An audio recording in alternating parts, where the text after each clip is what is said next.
toutes, bonjour à tous, soyez les bienvenus dans un nouveau numéro de Parents c'est un métier, votre émission sur la parentalité. L'apprentissage de la marche chez l'enfant est une étape majeure car elle est le témoin de son bon développement physique, psychique et affectif. Selon les spécialistes, cette étape est dite sensible car l'enfant âgé entre 10 et 20 mois entre dans une période intense sur le plan des acquis tels le langage bien évidemment, mais également la motricité et les premiers pas. Faisons le point tout de suite sur l'acquisition des premiers pas de votre enfant avec notre psychologue Elia Biou.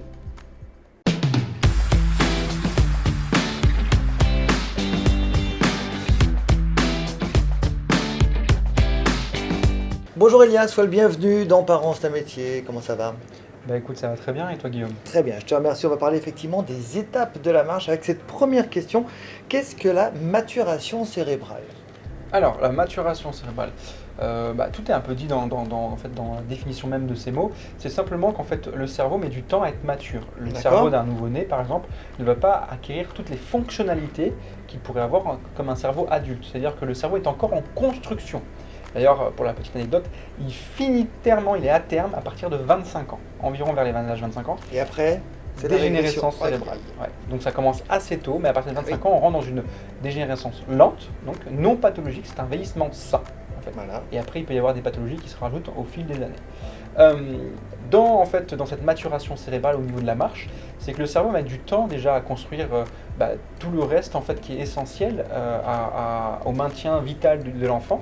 C'est pour ça que les 3-4 premiers mois après l'accouchement, c'est aussi un moment un peu crucial pour sauvegarder la vie de son enfant. Faire attention par exemple à ce qu'il y ait bien les petits rots après avoir mangé. Faire en sorte que le système digestif, le système respiratoire se mette bien en route, que le cœur aussi il prend un bon rythme. Et en fait, on va aider l'enfant assez rapidement à pouvoir tout doucement acquérir aussi d'autres aptitudes comme la marche. Par contre, les psychomotriciens vous diront justement qu'il faut attendre que l'enfant, il y a plusieurs écoles encore une fois, mais il faut attendre que l'enfant prenne l'initiative d'essayer de se mettre debout. Il ne faut pas davantage le pousser à se mettre debout, il ne faut pas l'attraper par exemple par les mains et l'aider à se mettre debout. Il faut vraiment que lui-même ait l'envie, qu'il commence à s'asseoir tout seul, qu'il commence à essayer de se mettre debout.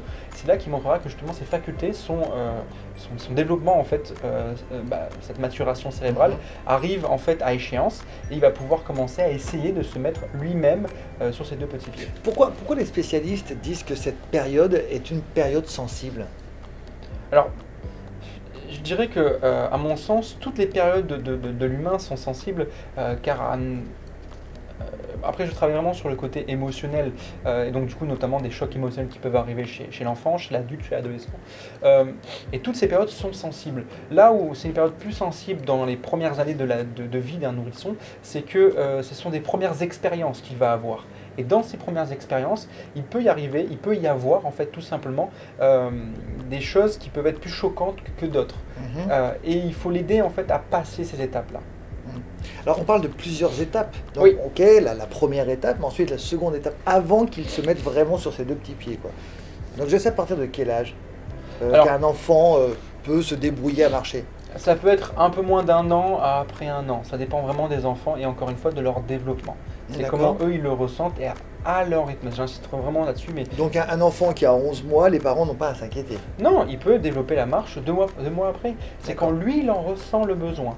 Il n'y a pas de retard. C'est chacun à son propre rythme. D'ailleurs, c'est pas parce qu'un enfant marchera à 6 mois qu'il sera un grand coureur à 20 ans. Ça n'a pas de causalité. Il faut juste que lui, il en ressente le besoin. Et de toute façon, il va apprendre à marcher. Il apprend l'enfant par mimétisme, en voyant en fait ses parents aussi marcher. Donc il faut qu'il conscientise ces choses-là et que par instinct, il commence aussi à se mettre debout. Est-ce qu'il n'y a pas un bouleversement entre justement l'acquisition de la marche, l'acquisition du langage, l'acquisition de la motricité en règle générale ? Un bouleversement, c'est-à-dire ? Un bouleversement qui n'arrive pas à tout faire en même temps. Ah, d'accord. Donc une surcharge en fait d'informations en fin de compte. Ouais. Alors, normalement non, parce que c'est étape après étape. Par contre, si on se met à trop stimuler son enfant sans que lui il en ressente le besoin, sans qu'il ait envie de cette stimulation-là, là il peut y avoir une surcharge et l'enfant en fait peut bloquer. Et pas parce qu'il y a réellement une surcharge, mais parce que ses émotions, comme la peur, d'échouer, comme la tristesse ou même la colère, ces émotions très vives, très fortes, vont l'empêcher en fait d'acquérir les étapes nécessaires à la marche ou au développement de la motricité, mais aussi psychologique ou émotionnelle. Donc il faut Donc, l'accompagner. en résumé, si on devait donner des conseils aux parents qui nous regardent, laissez faire votre enfant, laissez-le s'installer dans sa motricité, dans son envie en tout cas, ne le forcez pas à marcher plus vite que les autres. Exactement, et il faut après lui permettre aussi de développer sa curiosité, mais par contre si on sent que l'enfant n'est pas prêt, ne pas en fait aller au-delà, ne pas forcer. Merci beaucoup Elia pour toutes ces informations. Merci. Et on aura le plaisir bien évidemment de te retrouver très prochainement pour de nouvelles aventures dans Parents c'est un métier.